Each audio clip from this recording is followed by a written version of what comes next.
Hey, and welcome back to Talk About Worlds. I'm SirFelixTheCat, and this is The Blender. So I've been thinking a lot about this article that's going around with the economists saying like, hey, games are going to start costing about $100. Here's an article of it on screen. And yeah, they're calling out how other game devs or studios want this to happen because, it makes sense from their shoes. They want to make more money. They're thinking like, hey, we sold 1.5 million copies of this game at 60 or 70 bucks. Well, we could sell 1.5 million, and if we did it at $100, we're going to make so much more money. And yeah, I can understand that from, the side of ignorance, not understanding the fact that money doesn't grow on trees, but for them, it kind of does. It's just that us, the consumer, we're the tree. Well, there's a couple reasons I don't think this is going to work or even become a thing. I mean, it very well could become a thing, but I definitely don't think it's going to work. And here's why. So for starters, this is basically, I don't know how it is for other countries. I know here in America right now, we're having bird flu and the price of eggs have gone up. And that was a big thing for our current election, or our last election, was, hey, eggs are super expensive and yeah, so we need a different president. That kind of thing. And I'm not getting into the whole political thing in this video, just bringing that part up because that's a thing that happened.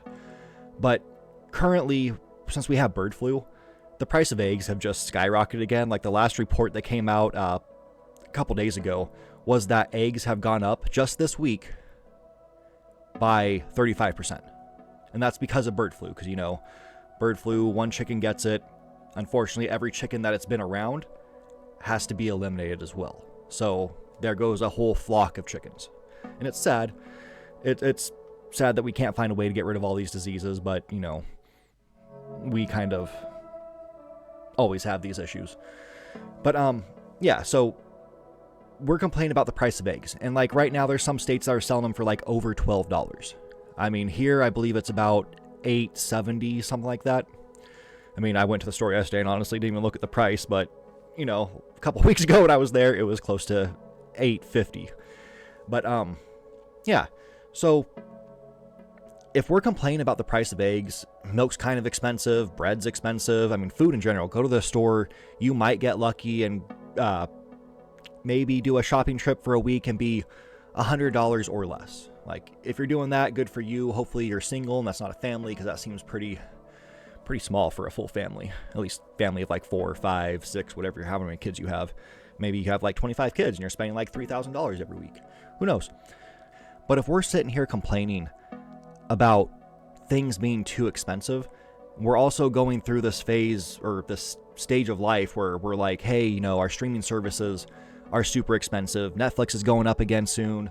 We have all these different price hikes, and we're trying to get rid of certain things that cost us money. We're trying to find cheaper phone plans. Like maybe you're going to Mint Mobile or something like that, so you can get phone plan for like $15 a month. Why are we going to pay $100 for a game? Now, if you're a occasional gamer, like all you do is play, like maybe you buy the new Call of Duty every year, or you just play Madden or FIFA, just one game type of thing, then yeah, I can understand like maybe that's going to be what you splurge on. Yeah, you were paying $70, now you're going to have to pay $100. You're probably going to be a little upset, but you're only doing it once a year, so I can understand you're going to look at it and be like, yeah, I can afford this. I can do this. But there's some of us who buy a lot of games. We're constantly going through a game, getting a new one comes out that we've been looking forward to, we're going to buy that one too. And when we went up from 60 to 70, there was a lot of pushback. And I don't see how we're going to go from 70 to 100 and not have the same amount or more pushback. Because honestly, for me, 60 to 70 was kind of a deal breaker. I will now buy more games. I mean, I've always done this though. I always buy my games maybe after they come out. There's some that I buy day one. It has to be a series that I really like if it's a Dragon Quest, a Tales of, I'm going to buy those games right away. But maybe, let's say Fallout 5 is dropping next week. I mean, that'd be awesome. It's not going to happen, but that would be awesome. and it's coming out for $100. I'm going to look at that and be like, man, I do love this series, but $100 is a good portion of my monthly bills. I don't know if I want to do that. I mean, a lot of us are sitting there looking at our insurance rates and being like, hey, this is crazy expensive. Can I afford to just add an extra $100 to that? How many people can actually afford, at least colloquially here in America, how many people can just afford to have a $100 issue pop up at any given time? You might say, oh yeah, I can do that. I have a savings. But can you really keep affording that? Can you afford to have these issues? I mean, the stats show that not a majority of people can afford to have these big issues come up. If we can't afford the issues, how are we going to afford the fun? To me, yeah, they sell back to the 1.5 million copies. If you're selling them for 70, yeah, you're making over like $70 million off this. I feel that if you're going to be selling 100, your goal is to sell like at least 1.5 million copies, but you're going to be doing it at $100, you're going to be selling significantly less because more people are going to look at it and do what I do. Oh, this game's on sale now. Now I'll buy it. If it doesn't go on sale, I might not buy it. Just no. I looked at the PS5. I looked at the PS5 Pro. I looked at the PS Portal. I mean, given I would need a PS5 for that. But I passed on them because that price tag is absurd. To me, that's stupid. That's something I don't need because it's too expensive. And that's how a lot of people are going to be looking at these games. Like, okay, well, I'm just going to buy less. So, in the end, these investors are thinking like, oh yeah, we're going to make tons of money. And then when they see the numbers come in, they're going to be like, oh, we sold a quarter of the amount of games that we used to. Which is still like 100 times less than what we wanted to sell. It's going to fail. And yes, we're still going to have studios like indie developers that will come out here and sell games at a reasonable price. And I don't know if you're still in the boat of like, oh, well, it's not a AAA game, so it must be bad, which is just incorrect, just highly incorrect. Some of the best games of the past, decade have been indie games. I mean, we only talk about the AAA studios because, I mean, it's fun to talk about like EA and Ubisoft and all of them because they can make something good, but a lot of times they make mistakes and it's fun to bash on them. And for their bad ideas, like back with loot boxes and EA's whole thing. That was a scandal that we talked about for years. I don't see this coming to be a thing that's permanent. I mean, some might try it. I don't see it going well. And yeah, I'm going to admit, GTA 6 will probably be one of those like rare games that it does work with.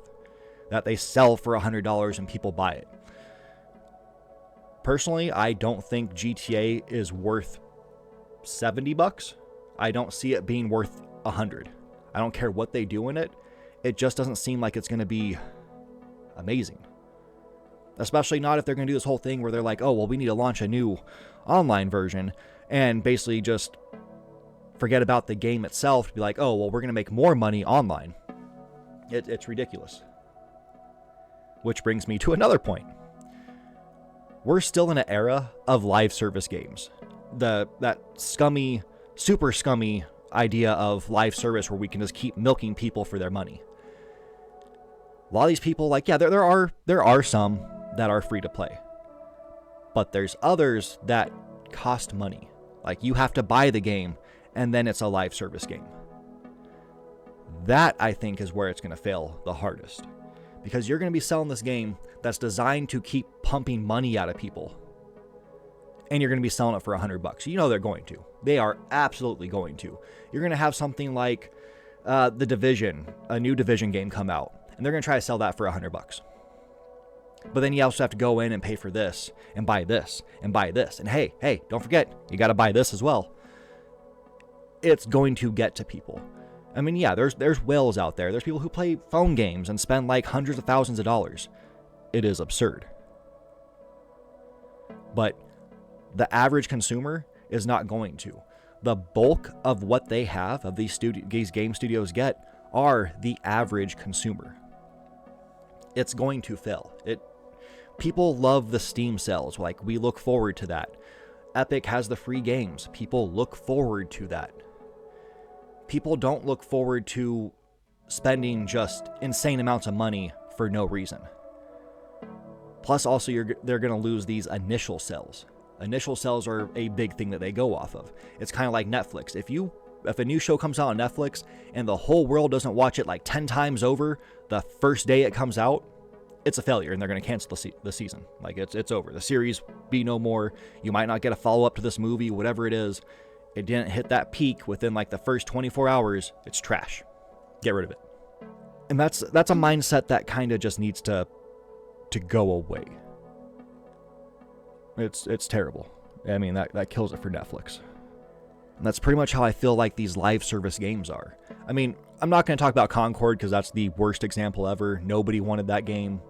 I thought it looked interesting, but I'm also coming at an aspect of like, oh yeah, I'd play that for 5 minutes and then just never touch it again.